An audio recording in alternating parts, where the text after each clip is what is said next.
कि prime minister ने मुसलमान दुश्मन कौन सा स्टेटमेंट दिया जो आपकी नज़र में हो सकता है? आपकी पार्टी को जो है बी टीम या सी टीम के नाम से वो बुलाती है। तो पहले तो उनका फैसला कर लेना, ABCD उनमें से कौन है। सईद अल्ताफ़ बुखारी ने पहाड़ी काज की हमायत की। बल्ले में सबका बल्ला जीतेंगे इंशाल्लाह, हर गांव शहर मोहल्ला जीतेंगे इंशाल्लाह, बल्ले का होगा हल्ला जीतेंगे इंशाल्लाह, हर गांव शहर मोहल्ला जीतेंगे इंशाल्लाह। अब छोड़ो साथ लुटेरों का, अब अपनी है, अब करना क्या है गैरों का जब अपनी है। आदाब नाज़रीन, आप एक्सेलशियर पर प्रोग्राम नो योर कैंडिडेट देख रहे हैं और मैं साहिल इकबाल हूँ। नाज़रीन, आज हम आपकी मुलाकात जम्मू कश्मीर अपनी पार्टी के सीनियर वाइस प्रेसिडेंट, जिन्हें पार्टी की जानिब से अनंतनाग राजौरी पार्लिमानी नशिस्त के लिए मुंतखब किया गया है, उन्होंने हाल ही में अपना नामजदगी का जो पर्चा है वो भरा है, जहाँ मेरी मुराद ज़फ़र इकबाल मनहास से है। आपको बता दूं कि ज़फ़र इकबाल मनहास एक पॉलिटिशियन होने के साथ साथ बेहतरीन राइटर हैं। ज़फ़र साहब, बहुत बहुत शुक्रिया अपना वक्त देने के लिए। बहुत बहुत शुक्रिया आपका। ज़फ़र इकबाल मनहास ने के लिए क्या आए हैं? जिस तरह से आपने कहा कि ये लोग जो है ये चीज़ें बेच चुके हैं, तो ज़फ़र इकबाल मनहास जो है वो क्या लेकर आए हैं? ज़फ़र इकबाल मनहास सबसे पहले ये लेकर आया है कि वोट को इज़्ज़त दो। 70 साल में वोट को कोई इज़्ज़त नहीं मिली। लोगों को सबसे पहले जागरूक करने की ज़रूरत है कि वोट होता क्या है। जब आप एक वोटर को ये सिखाएं कि भाई तुम आलू हो, तुम कद्दू हो, तुम बैंगन हो, और ये कद्दू बैंगन जो भी तुम्हें बनाए, बाबा कौम बनाए या उसका बेटा बनाए या पोता बनाए या दूसरे लोग बनाएं, तो ये पहली बात है कि लोगों को वोट की अहमियत समझे। मैं यही पहला नारा देता हूँ, वोटर की अहमियत समझी जाए, वर्कर की अहमियत समझे। ये मेरा नैरेटिव है। मेरा नैरेटिव ये है कि झूठे ख्वाब मत बेचो। यहाँ लोगों के जज्बात से खिलवाड़ करके तुम लोगों ने, जिन लोगों ने 47 में इलाहाक की बुनियाद रखी, जिन लोगों ने फ़ौज दावत देकर यहाँ लाई, कश्मीर उस रोज़ हिंदुस्तान का हिस्सा बन गया। अब तुम दिल्ली को गाली देकर, हिंदुस्तान को गाली देकर यहाँ लोगों को मरवाते हो, बाद में हुकूमत संभालते हो। जब यहाँ लोगों पर बुरे दिन आते हैं तुम यहाँ से भाग कर सेफ जोन में चले जाते हो, तो आपके बच्चे ना यहाँ पढ़ते हैं ना यहाँ लिखते हैं, वो बाहर से ही आते हैं, बाहर से ही पढ़ते हैं, ऊपर से आकर जाते हैं। खुदा के लिए आप इन बस्तियों पर रहम कर रखाओ। ये हमारा है कि डेवलपमेंट की तरफ जाना है। लोगों के मसाइल हैं, हमारे यहाँ इंफ्रास्ट्रक्चर टूट फूट का शिकार है। हमारा ये खूबसूरत शहर, इसकी ड्रेनेज का आपका मामला देख लें, टूरिज़म को देख लें, हम किसी चीज़ को बिल्ड नहीं कर सके हैं। तो हम इन चीज़ों को ऊपर उठाने की ताक में हैं, कोशिश में हैं, सच की सियासत लेकर, ताकि जो शकूक व शुबहात के बादल हैं वो छट जाएं और एक नई सुबह का आगाज़ हो। पहाड़ी लोग जो हैं कहीं ना कहीं नाराज़ क्यों नज़र आ रहे हैं? हमने देखा कि कुछ लीडर हैं, पहाड़ी लीडर, उनकी तरफ से ये बयान आता है कि वो महबूबा मुफ्ती को सपोर्ट करेंगे।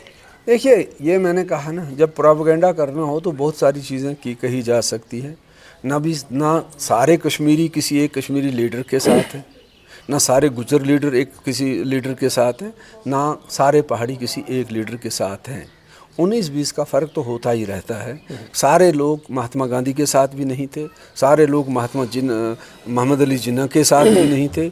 एक ज़माने में शेख साहब यहाँ जम्मू कश्मीर के सबसे बड़े लीडर थे, लेकिन 20-25% लोग उनके ख़िलाफ़ थे, जिनको उन्होंने बाद में यहाँ से कुछ लोगों को जेल भी जाना पड़ा, कुछ लोगों को जलावतन भी होना पड़ा। तो 100% तो कभी कहीं कुछ नहीं होता है। अगर कुछ लोगों को महबूबा जी को सपोर्ट करते हैं तो ये उनका हक बनता है, उनका वोट है। कुछ अगर किसी मियाँ साहब को करते हैं तो बिस्मिल्लाह। इसी तरह बहुत सारे आप देखेंगे, या तो आप देखते नहीं हैं, तो बहुत सारे हमारे गुजर भाई हैं जिनकी हमने खिदमत की है, हमारे साथ हैं, हमारे साथ नाचते हैं, हमारे साथ वो जलसों में तकरीरें कर रहे हैं, उनकी तरफ आपका ध्यान जाना चाहिए। इसी तरह कश्मीरी, ये गुज्जर पहाड़ी कश्मीरी की तकसीम, तो आप लोग इसको बजाय इसके कि इस चासम को कम करें, मीडिया तो उसको बढ़ाने की ताक में लगा रहता है। अनफॉर्चुनेटली हम इसको उस एंगल से देखते ही नहीं हैं, हम अपना नुक्ता निगाह पेश कर रहे हैं। पहाड़ी होना मेरा कसूर नहीं, क्योंकि इसमें मेरी कोई चॉइस नहीं है, लेकिन I am proud of being a पहाड़ी। इतना ही जितना दूसरा आदमी अपनी माँ बोली पे प्राउड करता है। ये मुझे कॉन्स्टिट्यूशन ने एक इजाज़त दी है, ये अल्लाह ताला के फ़ैसले हैं। लेकिन इसकी नफ़रत, इसकी वजह पर नफ़रत, इसकी वजह पर तकसीम, मैं इसकी मज़म्मत पहले भी करता हूँ, आज भी करूँगा। मैं उस एंगल से नहीं जा रहा हूँ, मैं अपने नैरेटिव की बुनियाद पर बात कर रहा हूँ। बाकी एक बात है, पहाड़ियों ने अब की बार गवर्नमेंट ऑफ इंडिया से भारतीय जनता पार्टी के साथ एक एग्रीमेंट किया, एक माहदा किया, एक वादा किया कि अगर हमें रिजर्वेशन मिलेगी तो हम आपको सपोर्ट करेंगे। उन्होंने कहा कि गुजर बरादरी के जो हुकूक हैं उनमें कटौती किए बगैर हम आपको देंगे। उन्होंने अपना वादा पूरा किया। अब पहाड़ी उस वादे को पूरा करने का मन बनाए हुए हैं। कुछ लोग ना भी हों, कुछ लोगों की अपनी कुछ मजबूरियां हों, लेकिन बाई एंड लार्ज आप देखेंगे कि पहाड़ी लोगों की जो गालिब तरीन अक्सरियत है उन्होंने उस तरफ भी जाना है। कुछ लोगों को मेरे के सामने मेरी खिदमात हैं, ये नहीं कि मैं सिर्फ महज पहाड़ी हूँ, तो खिदमात भी हैं, तो उन्होंने भाजपा के साथ भी। तो अब आपने देख ही लिया है कि भाजपा की लीडरशिप ने एक तो अपना कैंडिडेट खड़ा नहीं किया, फिर उन्होंने परिवारवाद को लेकर भी बात कही है कि हम इनको मतलब इनके खिलाफ हैं। तो कल उन्होंने अपनी पार्टी को सपोर्ट भी एक्सटेंड किया है, जिसका मैं खुले दिल से वेलकम करता हूं। तो जब इन सारी चीज़ों को आप इकट्ठा करेंगे तो आप देखेंगे कि अल्लाह ताला के फजल व करम से हवा हमारे फेवर में चल रही है।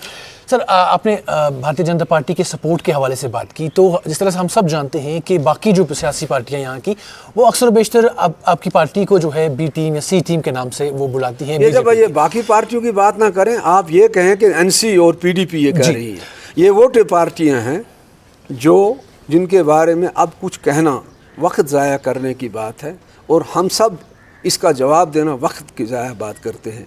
इन लोगों ने एक दूसरे के ख़िलाफ़ इतने इल्ज़ाम लगाए हैं, इन लोगों ने एक दूसरे की कर इतनी गंद उछाली है कि अब मज़ीद कुछ कहने की ज़रूरत नहीं। महबूबा जी का बयानिया सिर्फ इतना था, उनकी सारी सियासत गूंजती थी एक पॉइंट पर कि 87 में रिगिंग हुई, फिर मिलिटेंसी आई और कश्मीर तबाह हुआ। लेकिन जो ही वो PhD में चली गई, उन्हें ये 1987 4 साल के लिए उन्होंने सस्पेंडेड एमिनेशन में रख दिया। लेकिन जो ही उनके अपने मफादात पर ज़द पड़ी, उन्होंने टिकट में वो सीट खाली नहीं छोड़ी, तो एक दूसरे को उन्होंने खुद बोलना शुरू किया। अब फिर से PDP को 87 की याद आ गई। कल तक हमें ABC कहते थे, ठहरिए मुझे पूरा सवाल का जवाब। तो अब कल उमर साहब ने उनको D टीम कह दिया, PDP ने उनको A टीम कह दिया। तो पहले तो उनका फैसला कर लेना ABCD उनमें से कौन है। तो इनके ऊपर तो सारी ज़िंदगी पाकिस्तान इनको इंडिया की कठपुतलियाँ कहता रहा। इन हिंदुस्तानियों ने NC पे गद्दारी का इल्ज़ाम लगाया। NC ने अपने सिवाय किसी को आज तक नहीं छोड़ा। कांग्रेसियों को गद्दार कहा, गंदी नाली के कीड़े कहा, बाद में उन्हीं के साथ बन के हुकूमत भी बनाई। हाल ही में आपके जो सदर हैं उन्होंने बाज़ाब्ता से खुलेआम ये कहा कि वो प्राइम मिनिस्टर को सपोर्ट करते हैं, हिंदुस्तान के प्राइम मिनिस्टर को।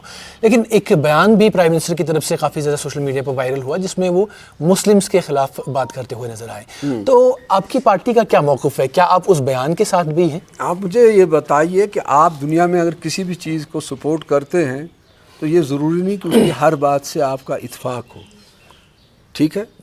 जब आप किसी पार्टी से इत्तेहाद करते हैं, उसमें कभी ये नहीं लिखा होता है कि हम 100% किसी चीज़ पे आपस में मुत्फिक हैं। ये एक ब्रॉड बेस्ड कंसेंसस है। अब मुझे बताइए, जिसको आप INDA कहते हैं, जिस कांग्रेस के सेकुलरिज्म का आजकल आप पर इन पर भूत सवार है, उसमें शिवसेना भी तो है। तो शिवसेना कौन सी जमात है ये मुझे बताइए। इसमें और भी तो दूसरी जमातें हैं। अब कौन सी बात मुस्लिमों के ख़िलाफ़ है, कौन सी नहीं है। आपने एक क्वेश्चन पूछा, उस क्वेश्चन की आपको वजाहत करनी चाहिए कि प्राइम मिनिस्टर ने मुसलमान दुश्मन कौन सा स्टेटमेंट दिया जो आपकी नज़र में हो सकता है उस पर बहस की गुंजाइश हो। अगर हमें लगेगा कि ये ऐसा है तो हम उनसे बड़े अदब के साथ इख्तलाफ करेंगे। जमहूरियत में है, क्या BJP के अंदर भी क्या इख्तलाफात नहीं? क्या नेशनल कॉन्फ्रेंस के अंदर इख्तलाफात नहीं? क्या अपनी पार्टी या ये जो है PDP उनके अंदर अपनी इख्तलाफात नहीं हैं? तो ये किस किताब में लिखा हुआ है कि हमने हर चीज़ का कहीं कोई दस्तखत तो नहीं किया है कि उनके हर बात पर हम अमन्ना या सदकना कहेंगे, या उनकी अगर कोई बात ठीक नहीं होगी तो हम उससे इत्फाक करेंगे? नहीं, जहाँ इत्फाक है वहाँ इत्फाक है, जहाँ इख्तलाफ है वहाँ इख्तलाफ है। जब अल्ताफ़ बुखारी ने सपोर्ट का मामला कहा तो सपोर्ट के ये माने कहाँ से आए? उनने क्या कहा मैं मुसलमान नहीं हूँ? उनने क्या कहा कि मैं सैयद नहीं हूँ? उनने क्या कहा कि मैं कुरान को नहीं मानता हूँ? आपके सदर के हवाले से है, जब पहाड़ियों को रिजर्वेशन मिल रही थी तो उन्होंने एक रैली से खिताब करते हुए कहा कि गुज्जरों का हक मारा जा रहा है और उनसे उनकी ST भी छीनी जा रही है, और अगर वो جموں کشمیر اپنی پارٹی کے ساتھ شامل ہوتے ہیں تو میں ان کا حق انہیں واپس دلاؤں گا، جس سے بہت سارے پہاڑی جو ہیں وہ ناراض بھی ہیں۔ یہ میں خدا کو حاضر و ناظر رکھ کر یہ بات کہتا ہوں کہ سید الطاف بخاری نے پہاڑی کاز کی حمایت کی اور ہمیشہ کی۔ اب بات جو انہوں نے کہی اس میں بات میں کہیں سلپ ہوا یا کہنے میں فرق ہوا، وہ یہ تھا انہوں نے وہ بات کی جو گورنمنٹ آف انڈیا کہہ رہی تھی، جو وزیر داخلہ کہہ رہے تھے، جو پرائم منسٹر آف انڈیا کہہ رہے تھے۔ وہ یہ تھا کہ گجروں کے حق میں کٹوتی کیے بغیر پہاڑیوں کو ملے، اگر وہ ہوگا ہم مخالفت کریں گے۔ وہ بات میں بھی کہتا تھا، وہ بات ہم سب پہاڑی کہتے تھے کہ بھائی گجروں کا حق ہمیں نہیں چاہیے، اگر ملے تو ہمیں اپنا حق ہے۔ آپ مجھے بتائیے اگر یہی کرائٹیریا ہے پہاڑی کے لیے تو یہ کشمیری کرائٹیریا آپ کا کہاں دم توڑ جاتا ہے؟ وہ ان سب کشمیریوں کو بھی کہیے نا کہ بھائی کشمیری آپ سے میڈم ناراض ہیں کیونکہ آپ نے بچے مروائے تھے 120، عمر عبداللہ آپ نے بچے مروائے تھے 120، اور میڈم جب آپ سے کہا گیا تھا کہ ان کو گولیاں سینوں میں کیوں چلیں، پہلے تو میڈم کہتی تھی کہ عمر عبداللہ کی حکومت کو بچوں کو گولیاں مارنی ہی تھی، ٹانگوں میں چھرا چلانا تھا۔ جب ان کی حکومت میں مرے، جب ان سے سوال پوچھا گیا تو انہوں نے کیا کہا؟ کیا بچے آرمی کیمپ پہ دودھ لانے گئے تھے، ٹافی لانے گئے تھے؟ آج کل فاروق عبداللہ آپ لوگوں کو آ کر یہاں اسلام کا چورن بیچ رہا ہے، مسلمانوں کا چورن بیچ رہا ہے، مسلمان خطرے میں ہیں، مسلمان کے خلاف جی حکومت بول رہی ہے۔ وہ تو جا کر وہ تو کہتے ہیں رام سب کے ہیں، وشو کے رام ہیں، میرے رام ہیں، مجھے کیوں نہیں بلایا گیا؟ اس وقت ان کا اسلام کہاں چلا جاتا ہے؟ آپ کا بہت بہت شکریہ۔ تو ناظرین کرام، ہمارے ساتھ بات کر رہے تھے ظفر اقبال منہاس، جو کہ جموں کشمیر اپنی پارٹی کے کینڈیڈیٹ ہیں اننت ناگ راجوری پارلیمانی نشست سے۔ اور آج کی ملاقات میں اتنا ہی، دیجیے مجھے اور میرے کیمرامین جاوید ڈار کو اجازت۔ آپ دیکھتے رہیے ایکسل شیئر نیوز۔